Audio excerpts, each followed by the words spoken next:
Hey guys, it's John, and I just wanted to show off, okay, more like just cover my build, my Super 2 body damper winning bird. Yes, this is a real winning bird. I got it from somebody from Italy because it's basically nearly impossible to find it in the States. Nobody has them over here. I'm one of the few people that I know of that has one. I actually have two. I have one that I have, just hiding basically, just for a rainy day in case I need to trade or sell it or something. Anyway, yeah, this is a body damper Super 2 of winning bird. I made it a bumperless car, cut off the bottom, cut off the front, and used two of the rare AR FRPs and stacked them together, glued them together, and they're pretty good. They're tough. I haven't had any problems with it, like running into other stuff or running into walls or other cars. At the front, I have 1.5mm carbon, basically the normal popsicle, the only one with the 19mm hole, nothing further out. It's pretty light. 19mm HG rollers, 17mm stabilizers at the front. Very nice. I cut up the popsicles to build the frame for the body damper, and since it's what do you call it? I have it built as a JDM style. JDM basically means like the long tail version, like this other car that I have here. Just get it out of the way. The way that they characterize the JDM is with it basically fitting perfectly, well, not perfectly, but like very closely to the inside of the box, lengthwise. And width is going to be normal as long as you build it correctly. You're not going to be too far out, since I'm running 19mm front and back. It's good because the way that this is set up is that it allows you to apply your brakes sooner, since you're all the way to the edges of the rules. If you're running like 1mm at the front, the brakes will apply sooner. And the same thing with the back. So the bumper is cut short, and you lengthen the brake application in the back so that it maximizes the dimensions of the rules. And you use the Mini 4-wheel drive Pro, reinforce, basically, for the MS chassis, the ones that get put on these things right here, and that's what you use to lengthen the position of the brake, where it's all the way to the back. And right now I don't have brakes on my car, I just have it as a sliding setup, and I've had my success with it. This car has won me first place before, so I really love this car. It's probably one of my favorites, probably my second favorite car at the moment. In the back, I'm running the 19mm rollers, the 2013 dish rollers with rubber rings. I use the rubber rings so that in case I want to speed up, I could actually remove the rubber rings so that it'll be smoother around the corners if you want to, but then it depends on the house rules. Some people don't like you removing the rubber rings because it could damage the track, but it depends where you race. If you're racing in a more official race, you leave the rubber rings on. If you aren't, then if they allow you to remove the rubber rings, just take them off. It'll be faster on the corners. On the back, the way that I shorten the length from the rollers of the front and the back is I use the Mini 4-wheel drive, the fully cal plate, the carbon, 1.5mm. What it does is that it curves in, and when it does that, it makes it so that the 19mm spot is closer towards the center of the body. So that'll help you for cornering, and that's basically what it does when you shorten the length between the front and the back.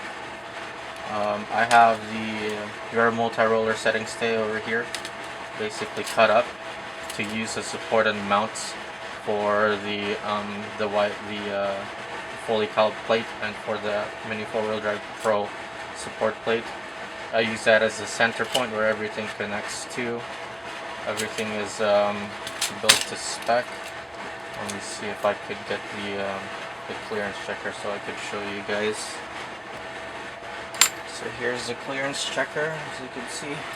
This one is about nearly like 1.4 millimeters over here. It's not even. I have to fix that too, actually, every once in a while.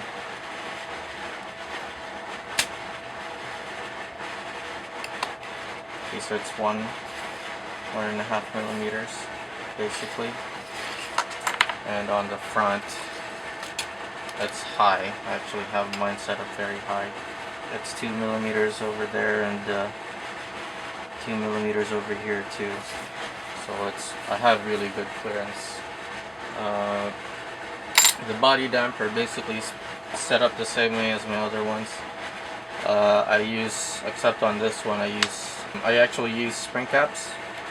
Since I actually have them for this one, I have none left after I built this car and this other car, which I'll show in another video. I had to cut up the popsicle so that it fits around the case of the gears. And let me take that off. Let me take that off so you guys could see how I built it. It should be relatively simple. Take that off. The problem with the body damper setup is if you need to change motors or change gears, it's a bit of a problem when you're taking it apart. It takes a while because you have to remove the body first before you can get to the motor.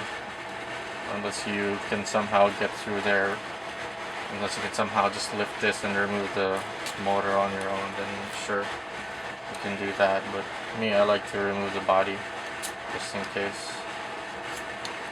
So this one is a normal build, 1.5 millimeter popsicle cut, so that you have the clearance there. This is from the Super X-Rare chassis, Super X-Rare stay. I use that for the side mounts for my mass dampers. I have the cylinder type and basically this pancake shaped one basically. And over here I actually use the front multi-roller setting stay carbon.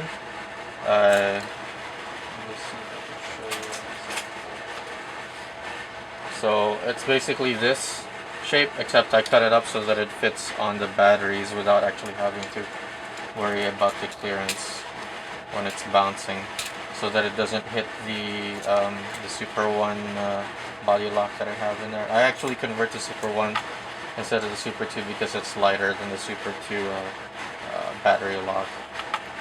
And that's basically it over here.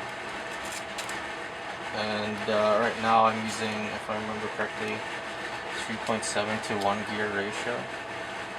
Yeah, I'm using the green and the yellow for the gears, and I have 620 in there for good measure for the gears. Let me put the body back on, and afterwards I'm gonna show you what it's like on the track. With this same setup I'll put together, it should be around like 126 grams with the Panasonic N-Loop lights. This was my first version of the Super 2 Bumperless, so it's a little bit heavier. The next version that I built was a lot lighter in comparison to this one, since that one is using the large diameter wheels. This one is using the medium diameters with like the full uncut tires. Because if the problem with like the cutting tires on medium diameters, like your top speed is basically like very low, but you do have more torque, which is good on the corners, but you sacrifice top speed, so it's a bit of like what do you call it, a double-edged sword when you're doing the trim medium diameter tires. So let's put this back on and then weigh it. And let me just put this back on.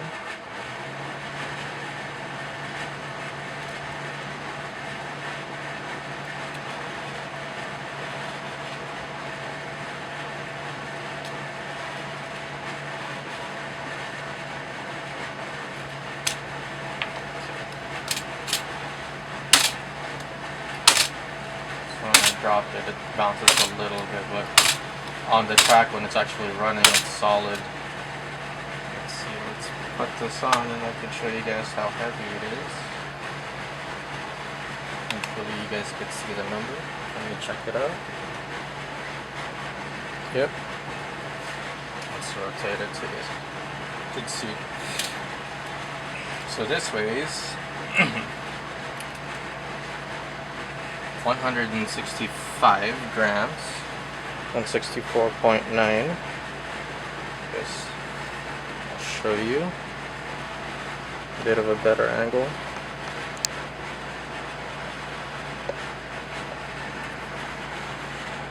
Yep, 164.9 grams. That's it.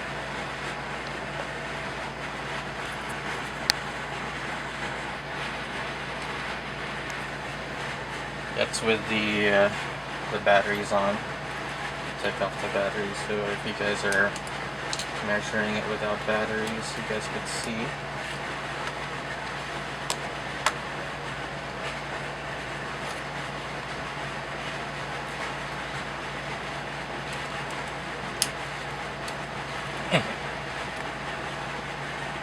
Oh, it's 128 grams. Okay, so it's a little bit heavier than what I thought, but still, I'm pretty happy about the way that I have the car set up. It's been pretty solid for me. Yeah, it's 128.6, so nearly like 129 grams without the batteries. And yeah, I've been pretty happy about this car. It's won me a race already. So okay, we're gonna go test it now and see how it works out.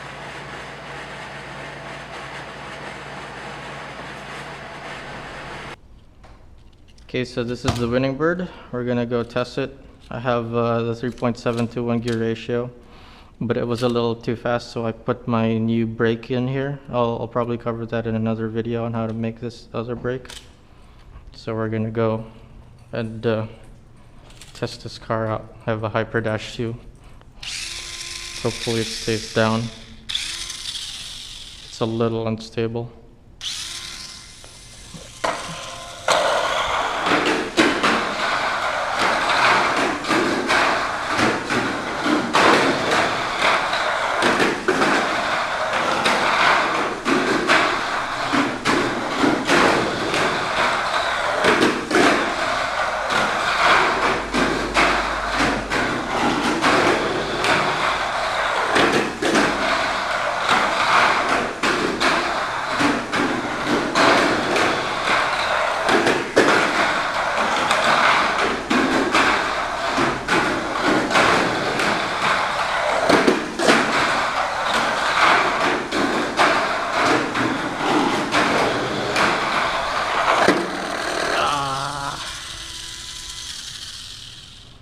There you go.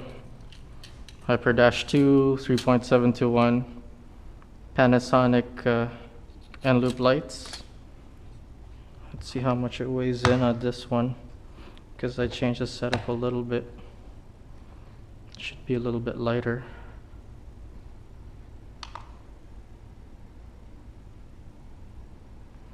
Okay.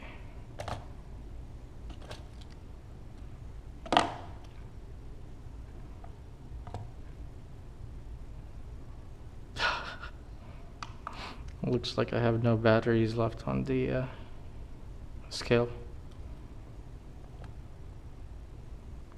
164.1. Okay. Alright, that's it. That's the Super 2 winning bird.